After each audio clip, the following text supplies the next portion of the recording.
ये यमुना की सफाई की तस्वीरें हैं। यमुना आप देखिए कि कितनी दूर तक, कम से कम 4-5 मीटर दूर तक गाद ही गाद थी। यमुना में मिट्टी, कूड़ा करकट, ये सब अब इस जेसीबी मशीन से निकल रहा है।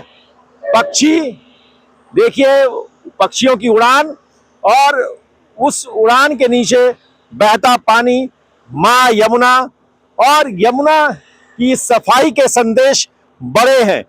सफाई का अभियान एक दिन में पूरा नहीं होता है। किसी नदी की सफाई एक दिन में नहीं होती है, उसमें वक्त लगता है। लेकिन एक सेंटिमेंट है, दिल्ली का एक सवाल था, बड़ा सवाल था, और उस सवाल को आप कैसे लेते हैं, उसके प्रति आपकी क्या संजीदगी है, कैसे आप उस अभियान को शुरू करते हैं, उसकी बानगी आपको यहाँ दिख रही है।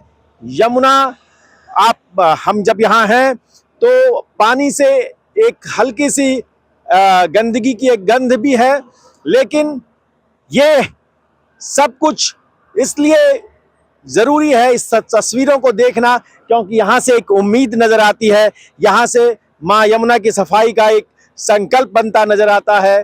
और एक जवाब, शपथ ग्रहण से पहले बीजेपी जिस काम को करने में जुटी है, जिसकी शुरुआत हुई है, उम्मीद ये है कि आप इस यमुना को साफ होते देखेंगे।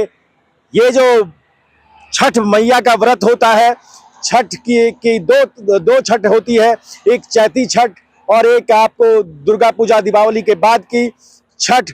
तो ये दो तरह की छठ है। वहाँ पूर्वांचल के वोटर आएंगे, पूर्वांचल के श्रद्धालु आएंगे, और वहाँ छठ मैया का जब माँ यमुना के घाट पर व्रत होगा, संकल्प होगा, और जब वो इस माँ के आंगन में, माँ के कछार में, माँ की गोद में आकर अर्घ देंगे, तो उन्हें भी खुशी होगी कि चलो, किसी ने तो हमारी सुध ली, हमें सिर्फ वोटर नहीं समझा, हमारी मैया को सिर्फ वोट पाने का जरिया नहीं समझा, माँ को सिर्फ जहरीला बनाने वाली साजिश का, सियासत का हिस्सा नहीं बनाया।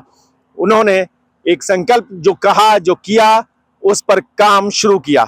तो देखते रहिए न्यूज़ कॉरिडोर्स और देते रहिए अपनी राय।